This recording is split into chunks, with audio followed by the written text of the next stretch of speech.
The morning sun cast long shadows across the courtyard of Kensington Palace as Prince William adjusted his tie for the third time. Today marked an unusual entry in the royal calendar, a visit to the Comedy Store in London's Leicester Square for a mental health awareness workshop. The initiative, part of his ongoing work with the Heads Together campaign, aimed to explore how humor could be used as a therapeutic tool for those struggling with depression and anxiety. Catherine had teased him mercilessly at breakfast about whether he would actually participate in the comedy exercises. "Just remember, darling," she had said with that mischievous smile he knew so well, "you're representing the monarchy. Try not to make faces when they ask you to pretend to be a chicken." Now sitting in the back of his official car as it navigated through the busy London streets, William found himself genuinely nervous. Public speaking was second nature after years of royal engagements, but comedy, that was entirely different territory. He had always appreciated humor, his father's dry wit, his grandmother's surprising knack for timing, and Catherine's ability to make him laugh even during the most stressful royal duties.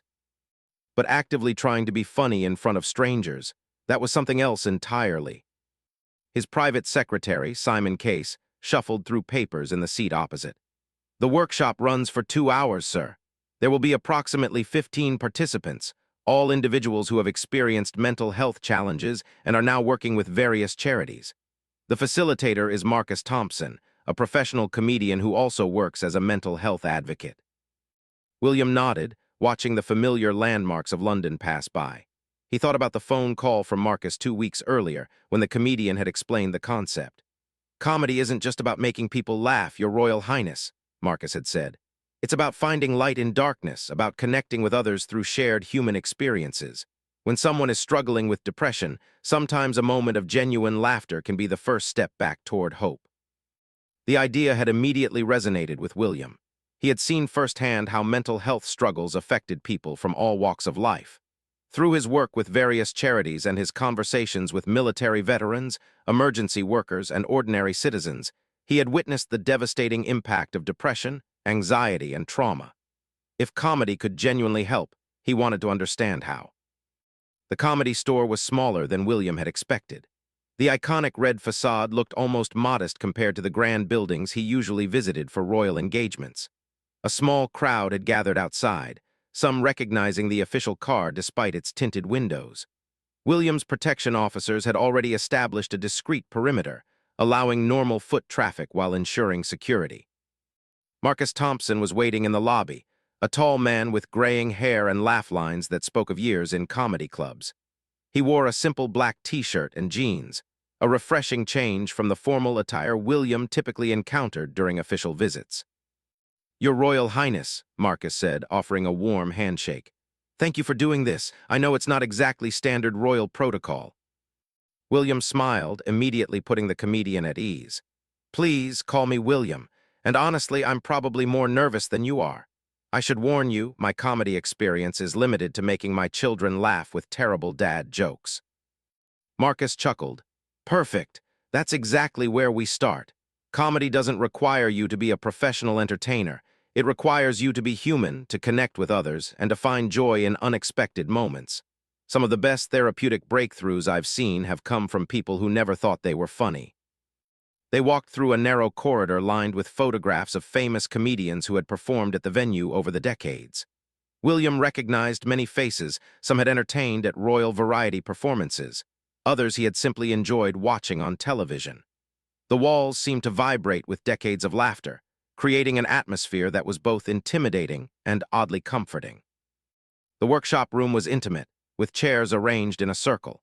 15 participants were already seated, ranging in age from early 20s to late 60s. William could see the mixture of excitement and nervousness on their faces as he entered. These were people who had volunteered to be part of this experimental program, individuals who had faced their own mental health struggles and were now exploring whether comedy could be a tool for healing. Sarah, a young woman in her late 20s, had been dealing with severe social anxiety for years. She had barely left her apartment for months before beginning therapy and slowly rebuilding her confidence. The idea of participating in a comedy workshop with Prince William seemed impossibly surreal, but her therapist had encouraged her to embrace opportunities that pushed her out of her comfort zone. Next to her sat Robert, a former construction worker in his 50s who had struggled with depression after a workplace injury ended his career. He had been skeptical about the whole comedy therapy concept, but his wife had practically forced him to apply for the program. "What's the worst that could happen?" she had asked. "You might actually smile for once." David, a young father and former police officer, had been dealing with PTSD after a particularly traumatic case involving a child. He had tried traditional therapy, medication, support groups, but nothing seemed to provide lasting relief from the nightmares and anxiety attacks. When his counselor mentioned this experimental program, David figured he had nothing left to lose. Marcus began with introductions, but not the typical formal kind. "We're going to start with something simple," he announced. "I want each person to share their name and the most ridiculous fear they had as a child. Not trauma, not serious phobias, just those silly childhood worries that made perfect sense when you were 7 years old." The ice-breaking exercise worked exactly as Marcus intended. One participant confessed to believing that monsters lived in the washing machine. Another had been convinced that if she stepped on cracks in the sidewalk, her mother would literally break her back. A middle-aged man admitted to spending months terrified that his toys came alive at night and talked about him while he slept. When the circle reached William, he didn't hesitate. "I was absolutely convinced that the corgi dogs could tell when I had done something wrong," he said. "I thought they were reporting back to my grandmother. I would apologize to them just in case they had witnessed me sneaking extra biscuits or not practicing piano properly." The room erupted in laughter, not because it was particularly witty, but because it was so genuinely human. Here was the future king admitting to childhood silliness that everyone could relate to. The formal barrier between royalty and commoners dissolved in that moment of shared absurdity. Marcus smiled, recognizing the shift in the room's energy. "Perfect. What William just demonstrated is one of the fundamental principles of comedy therapy. He took something personal, something that could have been embarrassing, and shared it in a way that connected him with all of you. He didn't try to be clever or sophisticated. He was simply honest about a universal human experience, childhood fears that seem ridiculous in retrospect." The next exercise involved partnered storytelling. Marcus divided the group into pairs, instructing each person to tell their partner about the worst day they'd had in the past month, but with a twist. They had to find at least 3 genuinely funny moments within that terrible day. William was paired with Emma, a teacher who had been struggling with anxiety and depression after a difficult divorce. She seemed initially overwhelmed by the prospect of sharing personal details with Prince William, but his genuine interest and lack of pretension quickly put her at ease. "My worst day was last Tuesday," Emma began hesitantly. "My car wouldn't start, so I had to take 3 different buses to get to work. I was already late when I realized I was wearing 2 different shoes, one black, one brown. Then during my first class, I accidentally called one of my students by my ex-husband's name." William listened intently, occasionally asking gentle questions that helped Emma identify the humorous elements she had initially missed. "When you realized about the shoes," he asked, "what did you do?" "I pretended it was intentional," Emma laughed. "I told the children it was Crazy Shoe Tuesday and that I was testing their observation skills. They spent the entire day looking at everyone's feet, trying to spot more fashion mistakes." "And the student you called by your ex-husband's name?" "Poor Timothy, he's 8 years old and I called him Richard. He very politely corrected me and said, 'Miss Johnson, I think you're confused. Richard is probably a grown-up name.'" The whole class found this hilarious, and they spent the rest of the day suggesting other grown-up names I might accidentally call them. As Emma recounted these moments, her perspective on that terrible day began to shift. What had felt like a series of personal failures and embarrassments began to look more like a collection of absurd situations that revealed her humanity and resilience. When it was William's turn to share, he chose to talk about a recent family dinner where everything that could go wrong did go wrong. "Catherine had invited both sets of parents," he began. "The roast burned, Charlotte had a complete meltdown because her vegetables were touching her potatoes, and Louis decided that dinner time was the perfect moment to demonstrate his new ability to whistle. Loudly, continuously." Emma found herself laughing as William described trying to maintain royal composure while his youngest son produced ear-piercing whistles between every bite of food. "My father-in-law was attempting to discuss something terribly important about agricultural policy," William continued, and Louis kept interrupting with these triumphant whistles. Finally, my father just started whistling back. Soon we had 3 generations of men having a whistling conversation across the dinner table, while Catherine and her mother exchanged the most eloquent look of feminine exasperation I've ever witnessed. The image of Prince Charles engaging in a whistling battle with his grandson while discussing farming policy struck Emma as wonderfully absurd. Here was the royal family, usually seen in formal photographs and official ceremonies, dealing with exactly the same domestic chaos that every family experienced. Marcus had been observing the paired conversations, noting how participants' body language and facial expressions changed as they reframed difficult experiences through a lens of humor. This wasn't about minimizing genuine pain or pretending that serious problems didn't exist. Instead, it was about developing the ability to find small moments of light within darkness, to recognize that humor and hardship could coexist. "What you're all discovering," Marcus announced as the exercise concluded, "is that comedy isn't separate from real life, it's woven throughout real life. The same day can contain genuine sadness, frustration, anxiety, and also moments of complete absurdity. When we're struggling with mental health, we often lose the ability to see those absurd moments. We become so focused on what's wrong that we miss what's unexpectedly funny." The next activity was more challenging: improvisational comedy games. Marcus explained that improvisation wasn't about being clever or witty. It was about accepting whatever situation arose and finding ways to work with it rather than against it. "This translates directly to mental health resilience," he explained. "Depression and anxiety often make us feel like we have no control, like we can't handle whatever comes next. Improv teaches us that we can take any situation, even an uncomfortable or unexpected one, and find a way to move forward with it." The first improv game was simple.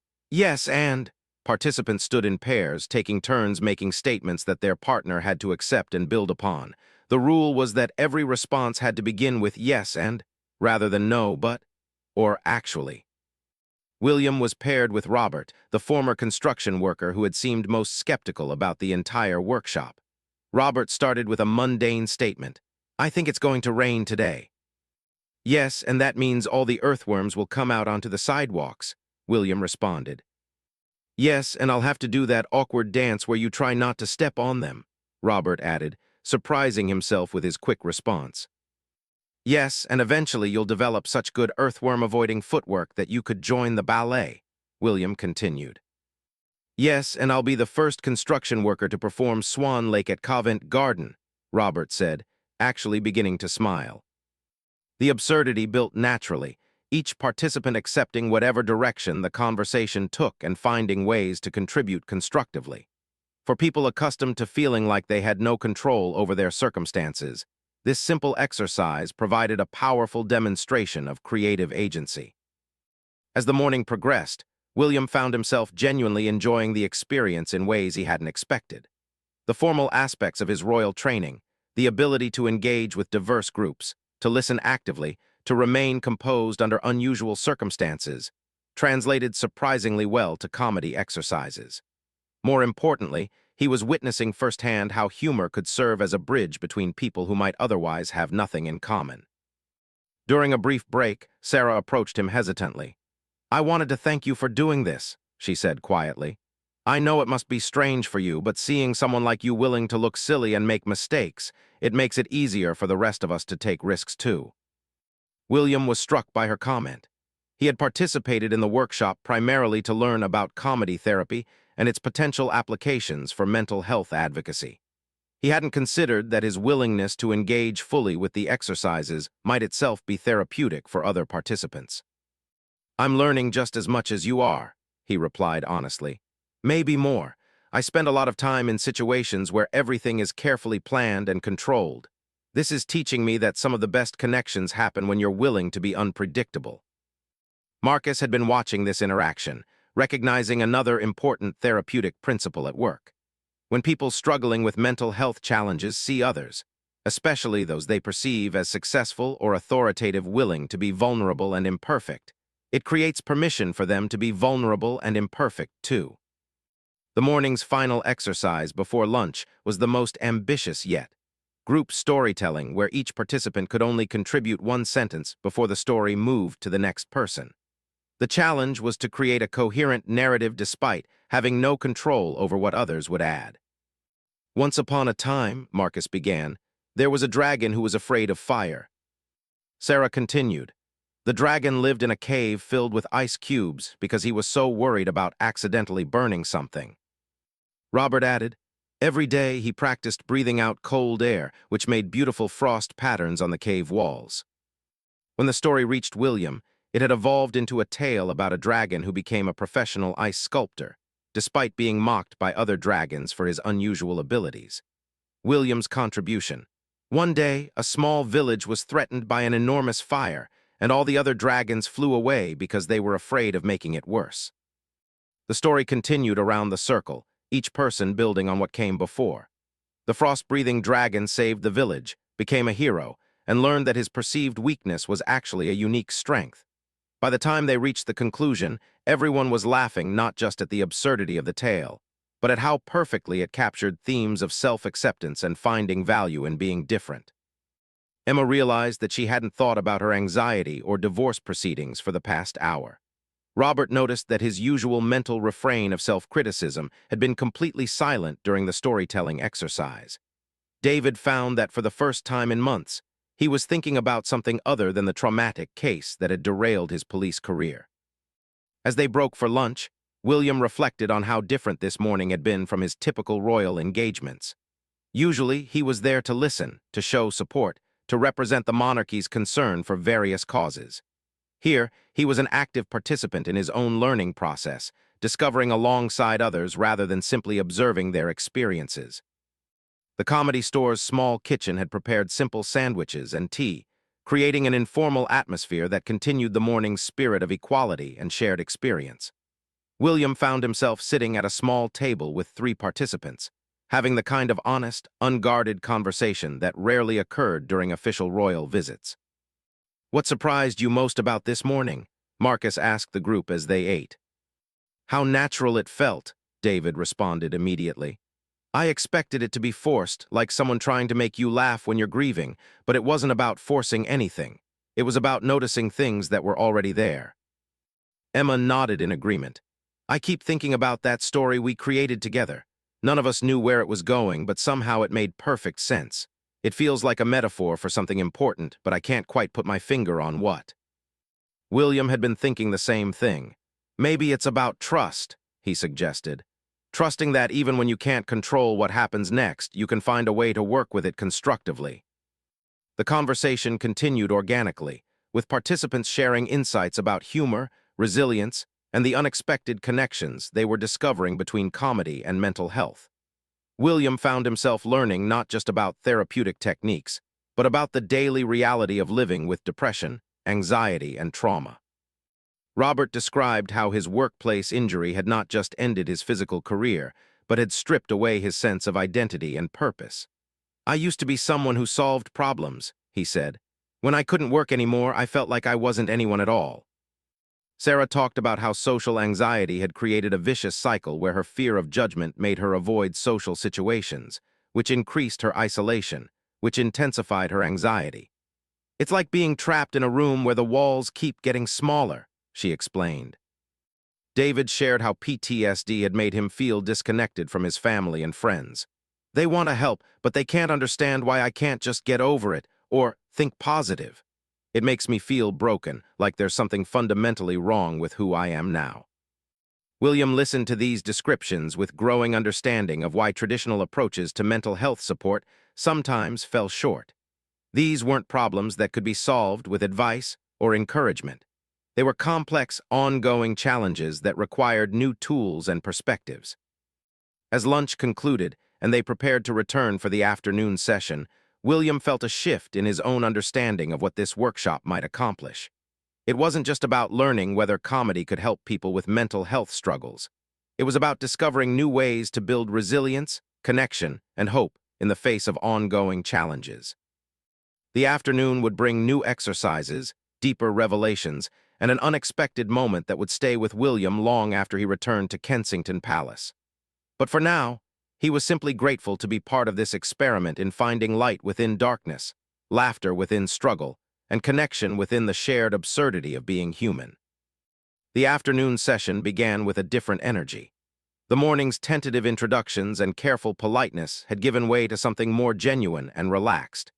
William noticed that participants were sitting differently closer together, more open in their posture, with the kind of comfortable body language that suggested people were beginning to trust both the process and each other. Marcus Thompson had deliberately structured the day this way. Comedy therapy isn't about forcing people to laugh, he had explained to William during lunch. It's about creating safety-first psychological safety where people feel secure enough to be vulnerable, to take risks, to fail without judgment. Once that foundation exists, genuine humor emerges naturally. The first afternoon exercise was called emotional archaeology. Marcus explained that participants would work in small groups to examine difficult emotions, anger, sadness, fear, shame, and try to identify the absurd elements that often hid within serious feelings. This isn't about minimizing genuine pain, Marcus clarified. It's about developing emotional complexity. One of the hallmarks of good mental health is the ability to hold multiple feelings simultaneously. You can be genuinely sad about something while also recognizing that some aspect of the situation is ridiculous. You can feel authentic anger while also seeing the humor in your own reaction. William found himself grouped with Emma, David, and Robert. Their task was to share a time when they had felt overwhelming anger, then help each other identify any unintentionally funny elements within those experiences. Emma volunteered to go first. "I was furious with my ex-husband about his terrible timing," she began. "He chose to tell me he wanted a divorce right after I had spent the entire weekend deep cleaning our house for his mother's visit. I had scrubbed every surface, organized every closet, even ironed the bed sheets. His mother arrived, complimented how beautiful everything looked, and then he announced that we were separating." She paused, still feeling the echo of that anger. "I was so mad I could barely speak. But looking back now, there was something almost operatically dramatic about the timing, like a soap opera where the writers needed maximum emotional impact." David nodded thoughtfully. "The anger was completely valid," he said, "but the timing was so perfectly awful it's almost artistic." Robert added his perspective. "It's like he was following a manual called How to Make Every Possible Decision at the Worst Possible Moment." As they explored Emma's anger together, something interesting happened. The rage she had carried for months didn't disappear, but it began to feel less all-consuming. By acknowledging the absurd elements alongside the genuine hurt, she was able to see the situation with more complexity and nuance. David shared next, describing his anger at the bureaucratic obstacles he had faced while trying to access mental health support after his PTSD diagnosis. "I spent weeks calling different numbers, being transferred between departments, explaining my situation over and over to people who would then tell me I needed to call someone else," he said. "Finally, I got so frustrated that I started keeping detailed notes of every conversation, including the ridiculous things people said." He pulled out his phone and scrolled through his notes. "One person told me that PTSD wasn't covered under their mental health services because it was more of a stress thing than a mental thing. Another asked if I had tried, just not thinking about it so much. Someone actually suggested that I consider taking up gardening as an alternative to therapy." The group listened with a mixture of sympathy and growing amazement at the bureaucratic absurdity David had documented.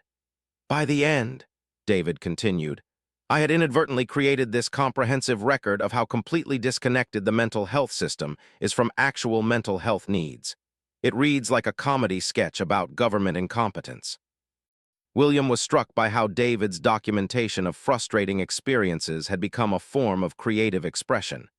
"You turned your anger into a kind of investigative comedy," he observed. "That's actually quite brilliant." Robert laughed. "You could probably perform it as a one-man show.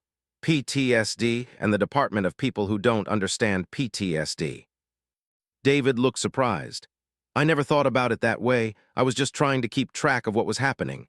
But you're right, it is funny in a terrible, systematic kind of way." When Robert's turn came, he described his anger at well-meaning friends and family who kept offering unsolicited advice about his depression. "Everyone became an expert," he said. "My brother-in-law insisted that I just needed to get back out there and start looking for work. My neighbor suggested that depression was just a lack of purpose and I should volunteer somewhere. My own sister told me that I was being too negative and needed to choose happiness." He shook his head, but with more bemusement than bitterness. The worst was when my wife's book club apparently spent an entire evening discussing my mental health and came up with a collective recommendation that I should try yoga and eat more fish. The group erupted in laughter at the image of a book club conducting an intervention based on someone's diet and exercise habits. "What did you do?" Emma asked. "I started keeping a list," Robert admitted sheepishly. "Every piece of advice, who gave it, and how long it took them to offer it after I mentioned being depressed.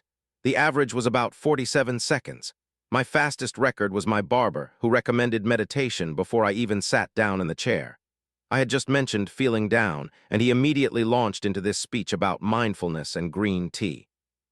William found himself thinking about all the well-intentioned but ultimately unhelpful advice he had received over the years about everything from royal protocol to parenting. "There's something about other people's problems that makes everyone feel like an expert," he observed. "It's like collective overconfidence." "Exactly," Robert said. "And the funnier part is that most of these people have never dealt with anything remotely similar themselves. My brother-in-law has had the same job for 15 years and has never been unemployed for more than a week. But he's absolutely certain he knows how to handle long-term unemployment and depression." Marcus had been moving between groups, listening to conversations and noting how participants were beginning to develop what he called emotional agility, the ability to experience multiple feelings about the same situation without being overwhelmed by any single emotion. When William's turn came to share, he hesitated briefly.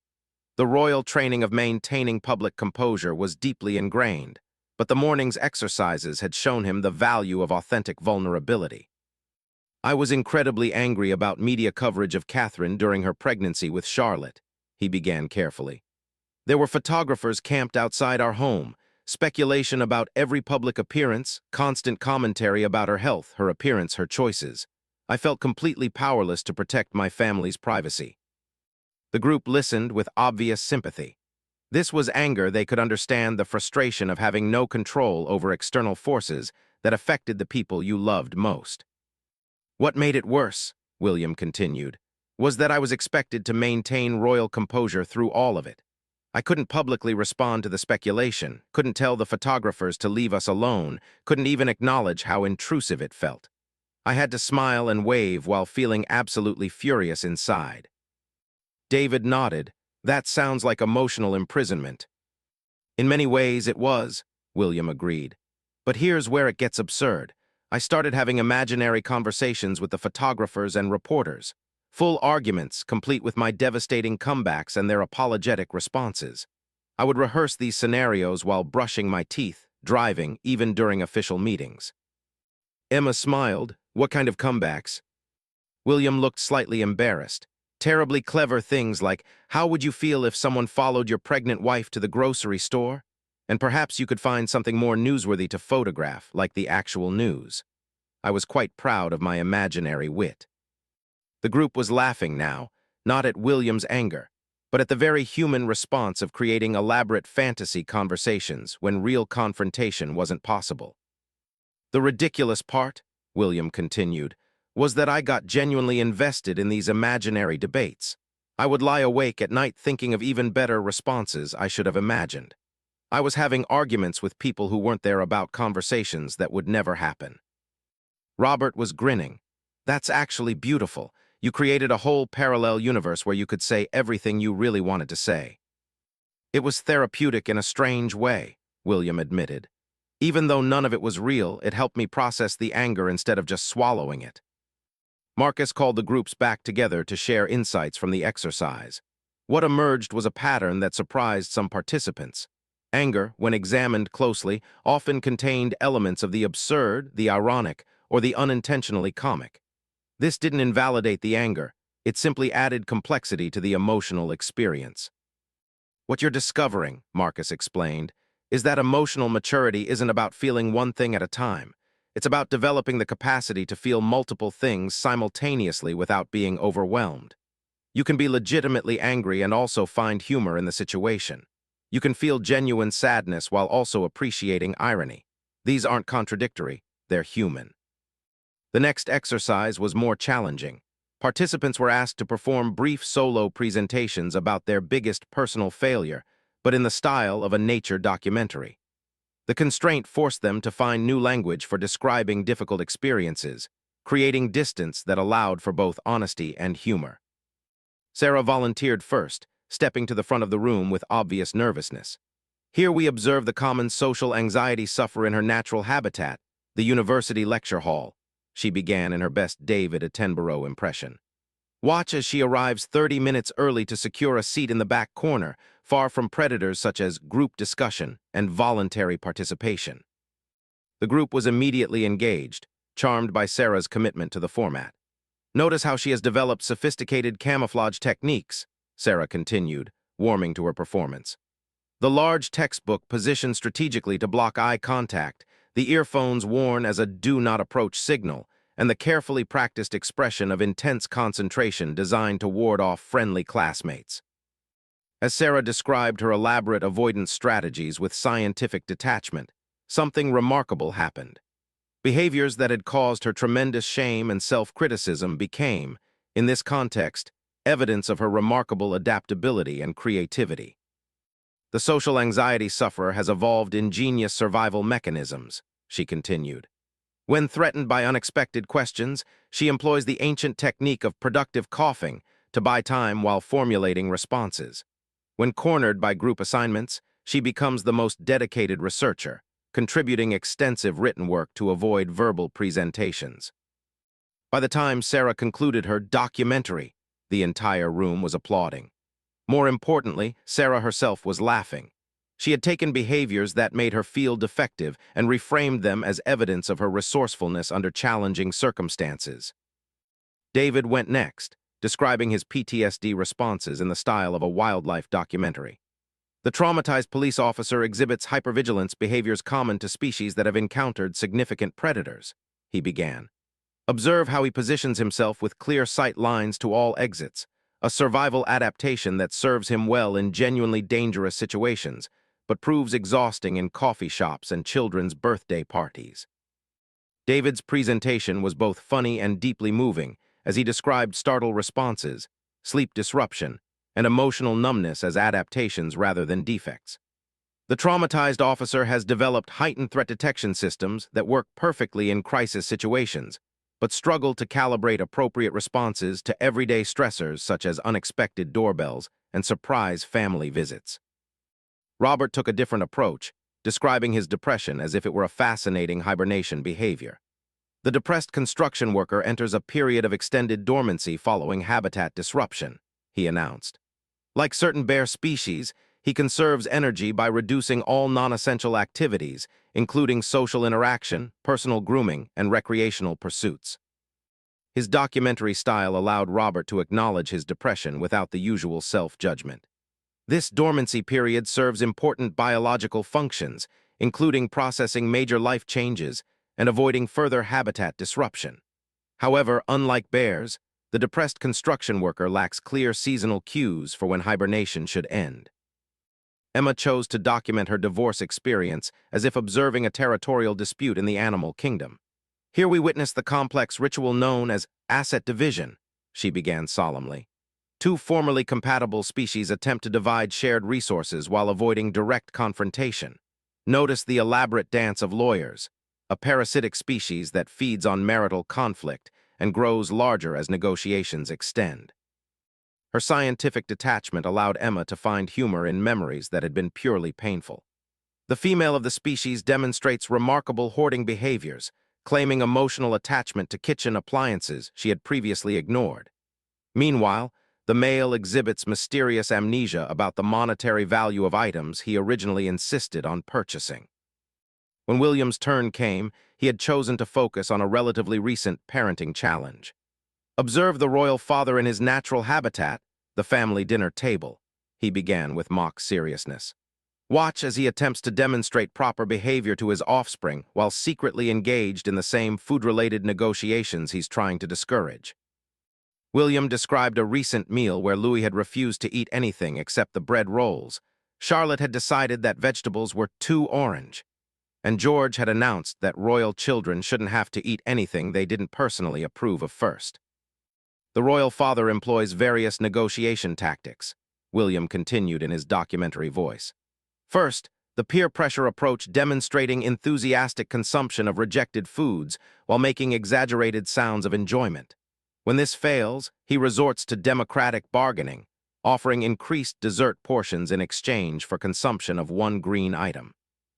The group was laughing as William described the escalating negotiations, his wife's increasingly pointed looks, and his ultimate surrender when Louis began using his fork to launch peas across the dining room. In the end, William concluded, the royal father learns that monarchy provides no special immunity to toddler logic, and that even future kings must occasionally retreat from battles they cannot win. Marcus was delighted with how the exercise had unfolded. Each participant had found ways to describe genuine struggles with affection rather than shame, creating emotional distance that allowed for both acknowledgement and humor. What you've all demonstrated, Marcus said, is the power of perspective. The facts of your experiences haven't changed, but by viewing them through a different lens, you've changed your relationship to those facts. This is one of the core principles of comedy therapy. It's not about denying difficult realities. It's about expanding your repertoire of ways to understand and respond to those realities. The final exercise of the afternoon was the most ambitious. Improvisational comedy games that required participants to work together to solve problems using only humor and creativity.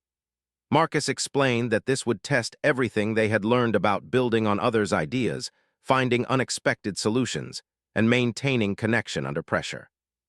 The first game was Worst Possible Solution. Participants were given real-world problems and had to compete to come up with the most spectacularly unhelpful solutions possible. The twist was that each terrible solution had to be presented with complete sincerity and convincing rationale. Problem 1, Marcus announced. You're stuck in traffic and running late for an important meeting. Sarah immediately raised her hand. Obviously, you should abandon your car and hire a professional sprinter to carry you piggyback to your destination while you conduct the meeting via phone calls during transport. David built on her idea. Better yet, you could disassemble your car and reassemble it on the other side of the traffic jam. That way you maintain vehicle ownership while demonstrating mechanical skills to your meeting attendees. Robert suggested converting the traffic jam itself into a networking opportunity by going car to car, introducing yourself to other delayed travelers and exchanging business cards through rolled-down windows. William's contribution. You could declare the traffic jam to be an impromptu royal engagement, requiring everyone to exit their vehicles for a receiving line. This would definitely clear the road while giving you excellent material for your meeting about the importance of public service. The absurdist solutions had everyone laughing, but Marcus pointed out the serious therapeutic principle at work. When you're stuck in actual traffic, feeling frustrated and powerless, your brain tends to cycle through the same unhelpful thoughts. This is terrible, I'm going to be late. There's nothing I can do. Exercises like this literally expand your mental flexibility. You're training your brain to generate more options, even ridiculous ones, which keeps you out of rigid thinking patterns. The next problem was more personal. You've been invited to a social event where you don't know anyone and you're feeling anxious about attending. Emma suggested arriving in full medieval costume and maintaining character throughout the event, thus ensuring that everyone's attention focuses on your historical accuracy rather than normal small talk expectations. David proposed bringing a professional interpreter who could translate all your social interactions into Shakespearean English, making every conversation feel like performance art rather than networking. Robert's idea involved bringing a telescope and spending the entire event stargazing on the balcony while offering to show other guests interesting celestial objects, thus avoiding indoor social pressures entirely.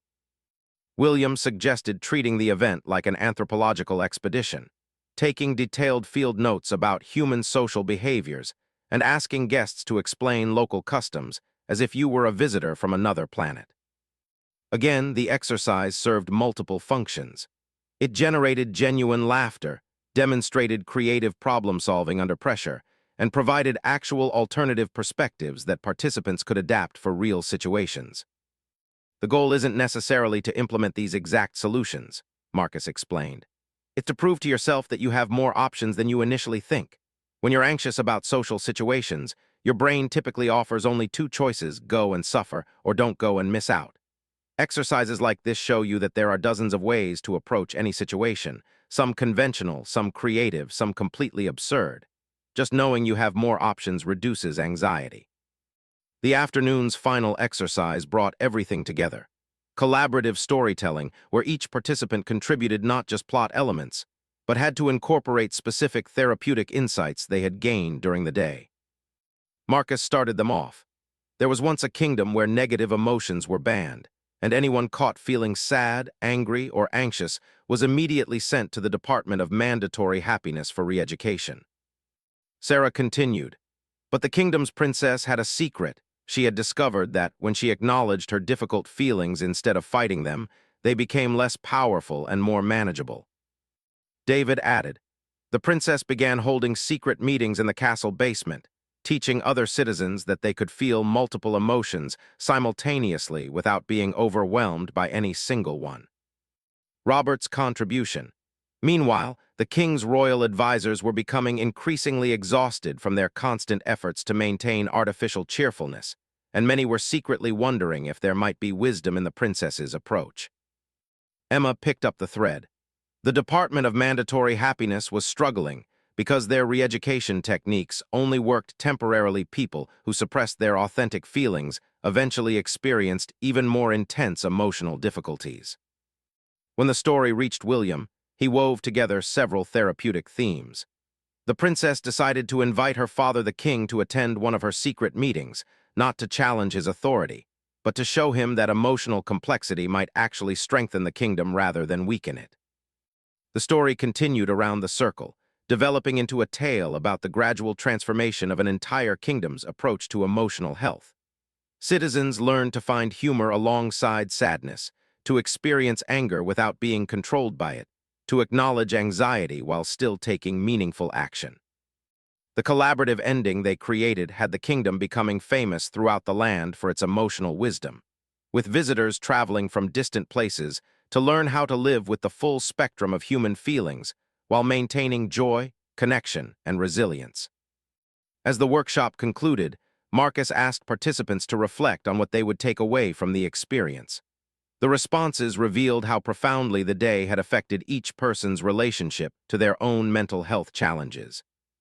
Sarah spoke about feeling less ashamed of her social anxiety now that she understood it as one part of a complex emotional landscape rather than a fundamental flaw in her character. I still have social anxiety, she said, but I also have creativity, intelligence, humor, and the ability to connect with people when I feel safe. The anxiety doesn't define everything about me. David talked about recognizing that his PTSD symptoms, while genuinely challenging, were also evidence of his mind's attempts to protect him from further trauma. I'm not broken, he said. I'm someone whose protective systems are working overtime because of what I've experienced. That's actually a reasonable response to unreasonable circumstances. Robert described feeling more hopeful about his depression because he had experienced genuine moments of connection and laughter during the workshop. I thought depression meant I would never really enjoy anything again, he said. But today showed me that even when I'm struggling, I can still find ways to connect with other people and experience genuine moments of joy. Emma reflected on how reframing her divorce experience had reduced some of the bitterness she had been carrying. I still feel sad about how my marriage ended, she said, but I can also see the absurd elements and even appreciate some of the strength I discovered about myself during a difficult time. When Marcus asked William for his reflections, the prince took time to consider his response carefully. I came here thinking I would learn about comedy therapy as a tool that might help other people, he said finally. But I've realized that everyone, regardless of their circumstances, benefits from developing emotional complexity and the ability to find multiple perspectives on difficult experiences. He paused, thinking about how to articulate what he had learned. Mental health isn't just about addressing illness or crisis. It's about developing resilience, creativity, and connection. What we've done today has applications far beyond therapeutic settings. It's about being more fully human. As participants prepared to leave, exchanging contact information and making plans to stay in touch, William reflected on how different this royal engagement had been from any other in his experience. Instead of observing other people's challenges from a position of relative privilege, He had participated as an equal in a shared exploration of what it means to navigate life's difficulties with honesty, humor, and hope. The day had exceeded everyone's expectations, but the most significant moment was yet to come. As they gathered for final group photos and farewells, Marcus announced one last surprise exercise that would create the memory William would carry with him long after returning to his royal duties. The surprise announcement came just as participants were gathering their belongings and exchanging contact information. Marcus Thompson stood at the front of the room with a mischievous expression that immediately captured everyone's attention. "Before we conclude," he said, "there's one final exercise I'd like to try. It's something I've been developing specifically for today, and I think you're all ready for it." William noticed the shift in energy immediately. After hours of building trust and taking emotional risks together, the group had developed the kind of cohesion that made new challenges feel exciting rather than threatening. "This exercise is called Guess Who? Real-life edition," Marcus continued. "It combines the classic children's game with some of the therapeutic principles we've explored today. Each person will receive cards with true facts about other participants, things you've shared during our conversations today. Your task is to match the facts to the people, but here's the twist. You can only ask yes or no questions that focus on positive traits, creative solutions, or moments of resilience." He held up a stack of colorful cards, each containing anonymous quotes and facts from the day's discussions. "The goal isn't to identify people's problems or struggles. It's to recognize their strengths, their humor, their unique perspectives, and their creative approaches to life's challenges." Sarah felt a flutter of excitement mixed with nervousness. The morning's social anxiety seemed distant now, replaced by genuine curiosity about what insights her fellow participants had shared that she might have missed. Marcus began distributing cards to each participant. William received a handful of colorful rectangles, each containing intriguing clues. This person once had a heated argument with a washing machine. This person discovered that bureaucratic incompetence could be transformed into comedy material. This person's children have successfully negotiated royal protocol regarding vegetable consumption. David looked at his cards with growing amusement. One read, "This person believes that earthworms deserve choreographed sidewalk dance performances." Another, "This person has mastered the art of diplomatic fork-based pea warfare." Emma's cards included, "This person once convinced an entire classroom that mismatched shoes were an intentional fashion statement." This person has documented the precise timing of unsolicited mental health advice. This person created an elaborate fantasy universe for conducting imaginary debates with photographers. Robert found himself holding cards that read, "This person's book club once held an intervention based on fish consumption recommendations." This person has perfected the productive coughing technique for academic survival. This person discovered that medieval costumes can solve social anxiety challenges. The game began with Marcus explaining the rules more thoroughly. You can ask questions about personality traits, creative approaches, problem-solving styles, or any positive characteristics you've observed today. You cannot ask direct questions about mental health challenges, personal traumas, or identifying details like jobs or family situations. For example, he demonstrated, you might ask, does this person have a particularly creative approach to conflict resolution? Or is this person someone who finds humor in everyday situations? The goal is to recognize people by their strengths and positive qualities rather than their struggles. William studied his first card. This person has turned documentation of frustrating experiences into unintentional comedy material. He looked around the group, thinking about the conversations they had shared. He raised his hand. "I'd like to ask about this card," he announced. "Is this person someone who has developed excellent observational skills through challenging experiences?" David immediately smiled. "Are you asking about whether this person tends to notice details that others might miss?" "Yes, exactly," William replied. "Is this someone who has found ways to maintain their sense of humor even when dealing with systemic problems?" Emma asked. "That's a great question," David said, grinning. "Yes, this person has definitely developed that skill." "Is this person particularly good at identifying absurdity in official or bureaucratic situations?" Sarah added. "Absolutely," David confirmed. "I think you've got your answer." William looked triumphant. "David, The card is about your PTSD documentation project that became an accidental comedy sketch about government incompetence. David laughed and nodded. Guilty as charged? I never thought of it as comedy material until today, but you're absolutely right. The game continued with growing enthusiasm. Robert was studying a card that read, "This person has developed sophisticated camouflage techniques for social survival." He thought about the morning's discussions and raised his hand. "I'd like to ask about this card," he said. "Is this person particularly creative about finding solutions to social challenges?" Sarah immediately looked interested. "Are you asking about someone who has developed innovative approaches to managing anxiety?" "Is this person someone who thinks strategically about social situations?" Emma added. "Does this person have a talent for environmental observation and positioning?" William contributed. Sarah started laughing. "Oh no, you're talking about me and my lecture hall survival strategies, aren't you?" Robert grinned. "Sarah, the card is about your academic camouflage techniques, the strategic seating, the textbook shields, the earphone barriers. You've basically become a social anxiety ninja."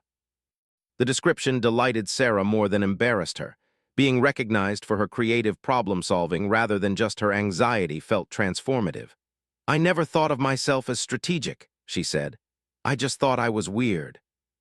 "Strategic and creative," Emma corrected. "You've developed a whole arsenal of adaptive techniques. That's actually quite impressive." Emma was examining a card that read, "This person has mastered the art of imaginary debate preparation." The clue seemed obvious, but she wanted to ask thoughtful questions that highlighted positive traits.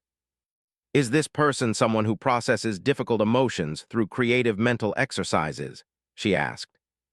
William immediately perked up. "Are you asking about whether this person has developed innovative ways to work through frustration when direct action isn't possible?" "Does this person have a particularly active imagination?" David added.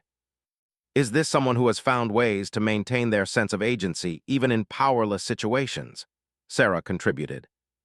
William started chuckling. "Emma, you're asking about my elaborate fantasy conversations with photographers and reporters, aren't you?" Emma nodded, smiling. "William, the card is about your imaginary debates and devastating comeback rehearsals. You created a whole therapeutic parallel universe." "It sounds ridiculous when you put it that way," William said, but he was laughing. "It sounds brilliant," Robert corrected. "You found a way to process anger and powerlessness without causing diplomatic incidents. That's actually sophisticated emotional management." David was holding a card that intrigued him. "This person has transformed well-meaning but unhelpful advice into a form of social science research." He thought about the stories shared during the day. "Is this person particularly observant about human behavior patterns?" he asked. Robert immediately looked suspicious. "Are you asking about someone who has developed systematic approaches to understanding social interactions?" "Does this person have a talent for finding humor in repetitive or predictable situations?" Emma added. "Is this someone who has turned personal experiences into broader insights about human nature?" William contributed. Robert started laughing. "You're talking about my advice-timing research project, aren't you? The 47-second average for unsolicited depression suggestions." David nodded enthusiastically. "Robert, the card is about your documentation of well-meaning but terrible mental health advice. You've essentially conducted an anthropological study of how people respond to other people's problems." "I was just keeping track because it was driving me crazy," Robert said, but he looked pleased with the reframing. "You were documenting a fascinating social phenomenon," Sarah said. "That's actually quite scholarly." The game continued for nearly an hour, with each participant being recognized not for their struggles, but for their creativity, resilience, humor, and unique perspectives. The cards revealed how much attention everyone had paid to each other's strengths throughout the day. William found himself holding a card that read, "This person discovered that domestic chaos and agricultural policy discussions could be enhanced by multi-generational whistling competitions." The image immediately made him smile. "Is this about someone who has found ways to bring humor into formal family situations?" Emma asked when he read the clue aloud. "Does this person have experience managing complex social dynamics?" Robert added. Is this someone who appreciates the absurdity of trying to maintain dignity during family meals? David contributed. Sarah was grinning. Is this about someone whose family includes individuals with very strong opinions about dinner table behavior? William laughed. You've got me. The card is about my family dinner disaster with the whistling concert and agricultural policy discussion. The image of 3 generations of men having a whistling conversation across a formal dinner table is absolutely perfect, Emma said. It's like something from a comedy film. Catherine's expression alone was worth the entire experience, William agreed, though I'm not sure she appreciated the anthropological value of the moment. Marcus had been watching the game with growing satisfaction. What he was observing went far beyond simple entertainment. Participants were actively recognizing and celebrating each other's resilience, creativity, and positive adaptation strategies. Instead of bonding over shared struggles, which could sometimes reinforce victim identity, they were connecting through appreciation of each other's strengths. As the game continued, something unexpected began to emerge. The participants started building on each other's insights, creating collaborative interpretations of the cards that were richer than any individual perspective. Sarah was examining a card that read, "This person has elevated conflict avoidance to an art form that could be performed at Covent Garden." She immediately suspected it was about Emma's divorce experience, but wanted to explore the positive elements. Is this about someone who has developed sophisticated diplomatic skills? She asked. Does this person have a talent for finding creative solutions to complicated interpersonal situations? David added. Is this someone who has learned to navigate high-stakes emotional negotiations? Robert contributed. Does this person have experience maintaining grace under pressure? William added. Emma started laughing before they finished asking questions. You're talking about my divorce proceedings and the great kitchen appliance territorial dispute, aren't you? Emma, Sarah confirmed. But we're talking about your diplomatic skills and emotional intelligence during an incredibly challenging situation. I felt like I was failing most of the time, Emma admitted. But you maintained your integrity, protected your interests, and even found humor in the absurdity, David pointed out. Those are sophisticated life skills. Plus, you documented the ridiculousness of it all with scientific precision, Robert added. That takes both intelligence and emotional distance. William was studying his final card. This person has pioneered new approaches to therapeutic documentation that accidentally become performance art. This one was puzzling. It could apply to several participants. Is this about someone who has found unexpected creative outlets through personal challenges? He asked. All 3 participants, David, Robert, and Sarah, looked at each other with recognition. I think that card could be about any of us, David said thoughtfully. I documented bureaucratic incompetence, Robert documented terrible advice, Sarah documented social anxiety survival strategies. We've all accidentally become social researchers, Sarah added with wonder. And today we turned all of that research into comedy performances, Robert realized. Marcus stepped forward, clearly delighted with this insight. That's exactly right. Each of you has, without realizing it, become both researcher and performer of your own experience. You've developed the ability to observe your situations with enough emotional distance to find patterns, humor, and meaning. He gestured to the group. This is actually a very sophisticated form of resilience. Instead of just enduring difficult experiences, you've transformed them into sources of insight, creativity, and connection with others. Emma looked around the group with new appreciation. We've all been doing comedy therapy individually without knowing it. And today we learned to do it together, David added. The final moments of the game involved exchanging the remaining cards and sharing appreciations, based on what they had observed about each other throughout the day. The exercise had evolved from a simple guessing game into a comprehensive celebration of human adaptability and creativity. William found himself reflecting on how different this form of recognition felt from the usual royal acknowledgments. Instead of being appreciated for his position, title, or official duties, he was being seen for his creativity, humor, and genuine human responses to everyday challenges. I want to thank all of you, he said as the game concluded. I came here thinking I would learn about comedy therapy as a tool for helping others. Instead, I've learned that we all have much more resilience and creativity than we typically recognize in ourselves. He looked around the circle. Each of you has shared not just your struggles, but your remarkable ability to find meaning, humor, and connection within those struggles. That's not something that can be taught or prescribed. It's something you've each developed through your own courage and intelligence. Sarah felt tears starting to form, but they were tears of gratitude rather than sadness. This has been the first time in months that I've felt proud of who I am rather than ashamed of my anxiety. David nodded. I've been thinking of myself as broken since my PTSD diagnosis. Today I realized I'm actually quite creative and resilient. I just needed the right context to see it. Robert was shaking his head in amazement. 6 hours ago, I thought I was just a depressed, unemployed guy with nothing to contribute. Now I feel like I have insights and experiences that might actually help other people. Emma was looking around the group with obvious affection. We started as strangers sharing our problems, and we're ending as friends celebrating each other's strengths. That's pretty remarkable transformation for one afternoon. Marcus gathered the group for final reflections, but the formal structure of the workshop had already given way to organic conversation and connection. Participants were making plans to stay in touch, sharing contact information, and talking about how they might apply the day's insights in their daily lives. What you've experienced today, Marcus told them, is the essence of comedy therapy. It's not about learning to be funny, it's about developing emotional flexibility, creative problem-solving, and the ability to connect with others through shared humanity rather than shared suffering. He paused, looking around the group. You've also demonstrated something else important. Mental health is not a personal failing that needs to be fixed in isolation. It's a human experience that benefits from community, creativity, and the kind of mutual support you've shown each other today.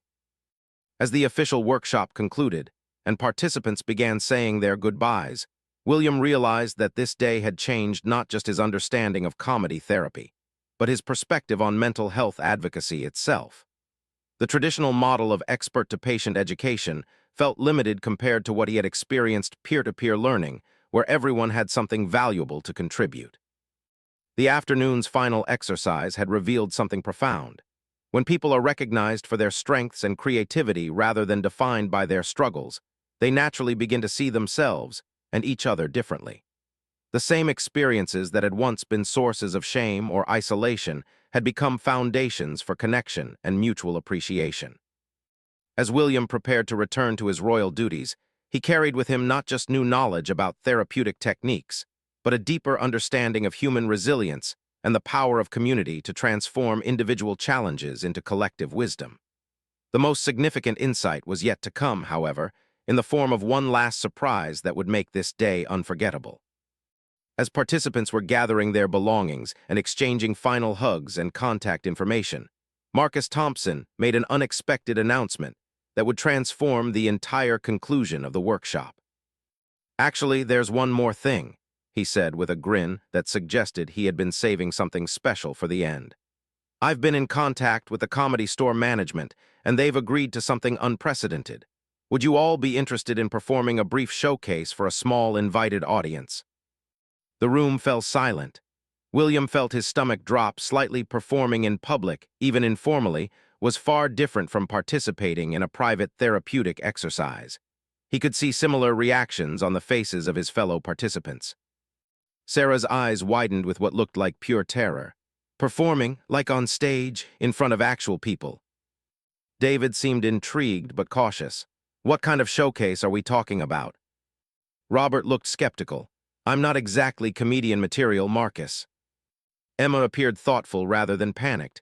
Who would be in this audience? Marcus had clearly anticipated these reactions. The audience would be very small and very supportive, he explained. About 20 people, some Comedy Store staff, a few mental health advocates who are interested in our work, some family members if you'd like to invite them. Nothing formal, nothing recorded, just a chance to share some of the insights and exercises we've developed today. He gestured around the circle. What you've all accomplished today, this level of vulnerability, creativity, and mutual support, it's quite remarkable. I think there might be value in showing others what comedy therapy can look like when it works well. William found himself considering the proposal seriously. The royal training that usually made him cautious about unscripted public appearances was being overridden by something else, a genuine desire to share what they had discovered together. "What would we actually perform?" he asked. "Nothing you haven't already done today," Marcus assured them. "We could share some of the nature documentary presentations, maybe demonstrate the Guess Who game, do a brief collaborative storytelling exercise. The focus would be on showing the process rather than entertaining an audience." Sarah was shaking her head. "I can't imagine getting on stage. I've spent the whole day learning to manage my social anxiety, and now you want me to voluntarily trigger it." But David had a different perspective. "Actually, might this be exactly the kind of challenge that could help consolidate what we've learned today? We've all discovered that we're more resilient and creative than we thought. Maybe this is a chance to prove it to ourselves." Emma was nodding slowly. "I've been thinking about what I'll tell people when they ask how today went. It would be interesting to show rather than just tell." Robert surprised everyone with his response. "You know what? 6 hours ago, I thought I had nothing valuable to contribute to anything. If there's even a small chance that what we've learned could help someone else, maybe it's worth the discomfort." William felt a surge of admiration for his fellow participants. Here they were, people who had come to the workshop dealing with significant personal challenges, and now they were considering taking creative risks to help others. It was exactly the kind of courage and generosity that he encountered regularly in his charity work, but rarely got to experience as a direct participant rather than an observer. "I'm willing to try it if everyone else is," he said finally, "but only if we're all comfortable with it." Sarah looked around the group, seeing the mixture of nervousness and determination on everyone's faces. "What if I have a panic attack on stage?" Marcus stepped forward with genuine concern. "That's a completely valid worry, Sarah. Here's what I suggest. We'll structure everything so that you have multiple exit strategies. You can participate as much or as little as feels right in the moment, and everyone else in the group will be there to support you." He looked around the circle. "In fact, that's true for everyone. This isn't about individual performance, it's about demonstrating collaborative support and creativity. If anyone feels overwhelmed at any point, the rest of the group covers for them." Emma had an idea. "What if we approach it like the nature documentary exercise? We could present ourselves as researchers sharing findings from our field study in comedy therapy. That creates some emotional distance while still being authentic about what we've learned." David was warming to the concept. "We could frame it as researchers report findings from the field of applied humor in mental health settings. That makes us scientists rather than performers." William smiled at the collaborative problem-solving that was emerging. "And we could emphasize that we're sharing preliminary results from an experimental program, so the audience understands they're witnessing a research demonstration rather than a polished entertainment." Robert looked thoughtful. "I actually like the idea of showing people what we've discovered. My depression has made me feel like I have nothing to offer anyone, but today I've realized I do have insights and experiences that might help others going through similar challenges." Sarah was still hesitant, but something in her expression had shifted. "Could we start with something simple and see how it feels? Maybe if we begin with the group storytelling exercise, I could participate without being the focus of attention." Marcus was clearly delighted with how the group was working through their concerns collaboratively. "Absolutely. We'll design the entire showcase around mutual support and shared creativity. No one has to be the center of attention unless they want to be." Over the next 30 minutes, the group planned a brief presentation that felt both meaningful and manageable. They would begin with a collaborative storytelling exercise, invite the audience to participate in a simplified version of the Guess Who game, and conclude with some brief sharing about insights from the day. "The goal," Marcus clarified, "is to demonstrate the principles we've explored rather than to entertain. We want to show how comedy therapy creates connection, builds resilience, and helps people recognize their own creativity and strength." As word spread through the comedy store that Prince William and a group of mental health advocates were preparing an impromptu showcase, a small but enthusiastic audience began to gather. The venue staff were clearly excited about this unprecedented event, but they maintained the respectful, supportive atmosphere that Marcus had requested. Catherine had been contacted and was on her way, curious to see what had transformed her typically reserved husband into someone willing to participate in experimental comedy therapy. Several mental health charity representatives had been invited, along with a few comedy store regulars who were interested in the intersection of humor and healing. As the small audience assembled in the main performance space, William felt a familiar pre-engagement nervousness, but it was different from his usual royal duties. Instead of carrying the weight of representing the monarchy perfectly, he was participating as one member of a collaborative team exploring something genuinely innovative. "Remember," Marcus told the group as they prepared to go on stage, "you're not performing for the audience, you're sharing with them. There's a difference. You're inviting them to witness something authentic rather than trying to impress them with something polished." Sarah was visibly nervous, but Emma and David had positioned themselves on either side of her, providing quiet support. Robert had suggested that they begin by explaining their roles as research participants rather than performers, which helped everyone feel more confident about the framing. William found himself thinking about how different this felt from traditional royal engagements. Usually, his role was clearly defined: represent the crown, show interest in the organization's work, offer appropriate encouragement and support. Here, he was genuinely uncertain about what would happen next, and that uncertainty felt exciting rather than threatening. The small audience settled into their seats with obvious curiosity and goodwill. Marcus stepped forward to provide context for what they were about to witness. "Ladies and gentlemen, what you're about to see is not a traditional comedy performance," he began. "These 5 individuals spent the day exploring comedy therapy as a tool for building resilience, processing difficult emotions, and creating genuine connection across different backgrounds and experiences." He gestured toward the group. "They've agreed to share some of what they discovered, not as entertainers, but as researchers reporting preliminary findings from the field. What they've learned about humor, creativity, and mutual support has implications that extend far beyond therapy. It's about what's possible when people feel safe enough to be vulnerable and creative together." The audience applauded warmly, creating an atmosphere of support rather than expectation. William felt some of his nervousness settle as he recognized that this truly was different from typical public appearances. The audience was genuinely interested in learning rather than being impressed. Sarah stepped forward first, surprising everyone, including herself. "We're going to begin with collaborative storytelling," she announced, her voice steadier than she had expected. "This exercise taught us that when you don't know what comes next, you can still contribute something meaningful to a shared creative process." She looked back at her fellow participants. "We learned that uncertainty doesn't have to be paralyzing. It can be the foundation for genuine collaboration and unexpected discoveries." Emma picked up the thread. "We're going to create a story together, and we'd like to invite some of you to participate as well. The only rule is that each person contributes exactly 1 sentence, building on what came before without trying to control where the story goes next." David added, "This taught us something important about resilience. When you can't control the situation you're in, you can still find ways to contribute constructively to whatever emerges." Robert stepped forward with confidence that surprised him. "We discovered that some of our best insights came not from trying to be clever or impressive, but from simply being honest about our experiences and willing to build on what others offered." William concluded the introduction. "What we're about to demonstrate isn't therapy disguised as entertainment.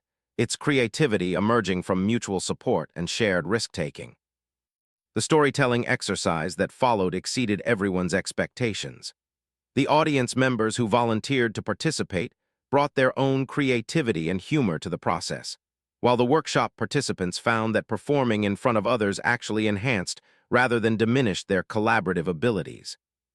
The story that emerged was about a village where people had forgotten how to laugh, and a group of unlikely heroes who helped them rediscover joy not by telling jokes, but by learning to see the absurd, beautiful, and unexpectedly funny moments that were already present in their daily lives. As the story developed, something remarkable happened. The distinction between performers and audience began to blur. People were laughing not just at the story's content, but at the process of watching strangers collaborate to create something none of them could have imagined individually.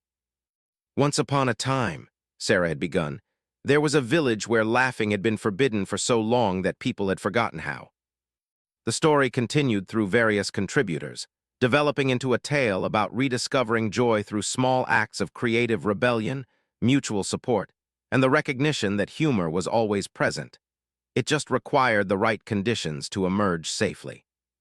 When the story reached William, it had evolved into a narrative about the village's leader learning that true authority came not from controlling people's emotions, but from creating conditions where authentic connection and creativity could flourish. The leader realized, William added, that a village where people felt safe to be genuinely themselves, including their anxieties, their struggles, and their unexpected moments of silliness, was stronger and more resilient than a village where everyone pretended to be perfect. The story concluded with the audience applauding not just the creativity of the tale, but the obvious genuine connection and mutual support they had witnessed among the participants. For the second demonstration, the group adapted their Guess Who game for the audience, creating cards with positive traits and creative approaches they had observed in each other during the day. Audience members were invited to guess which participant was described by each card, but only by asking questions about strengths, resilience, and creative problem-solving approaches. What emerged was a powerful demonstration of how people could be recognized and appreciated for their positive adaptations to life's challenges, rather than being defined by their struggles or problems. The final element of the showcase was the most personal. Each participant shared one specific insight they would take away from the day, speaking directly to the audience about what they had learned about themselves, and about the possibilities for finding humor, creativity, and connection even in the midst of genuine difficulties. Sarah spoke about discovering that her social anxiety, while genuinely challenging, had also taught her to be observant, strategic, and deeply empathetic to others who felt uncomfortable in social situations. "I spent years thinking anxiety was just something wrong with me," she said. "Today I learned it's also given me some valuable skills and perspectives." David talked about recognizing that his PTSD symptoms, while difficult, were evidence of his mind's sophisticated attempts to protect him from further trauma. "I've been thinking of myself as damaged," he said. "But today I realized I'm actually someone whose protective systems work very well, maybe sometimes too well, but that's a manageable challenge rather than a fundamental flaw." Robert shared his amazement at discovering creativity and insight within his experience of depression. "I thought depression meant I had nothing to contribute," he said.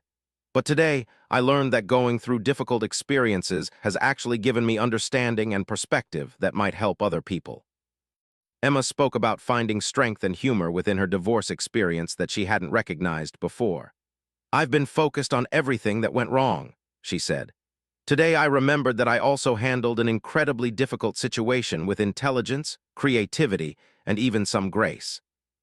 When William's turn came, he took a moment to look around the audience, which now included Catherine, who had arrived during the storytelling exercise and was watching with obvious pride and curiosity. "I came here thinking I would learn about comedy therapy as a technique that might help other people," he said. "Instead, I've learned that everyone, regardless of their circumstances, benefits from developing the ability to see multiple perspectives on their experiences, to find connection through shared vulnerability, and to recognize their own creativity and resilience." He gestured toward his fellow participants. "These individuals have shown me that mental health isn't just about addressing problems. It's about recognizing and building on the remarkable human capacity for adaptation, creativity, and mutual support. What we've shared today has implications far beyond therapy. It's about what becomes possible when people feel safe enough to be genuinely human together." The showcase concluded with spontaneous applause that felt different from typical post-performance appreciation. The audience was applauding not just what they had witnessed, but what they had learned about the possibilities for connection, creativity, and resilience that existed within everyday human experiences. As participants and audience members mingled afterward, William found himself in conversations that were unlike any he typically had at royal engagements. Instead of discussing his role or the charity's work, people were sharing their own insights about humor, mental health, and the power of creative collaboration.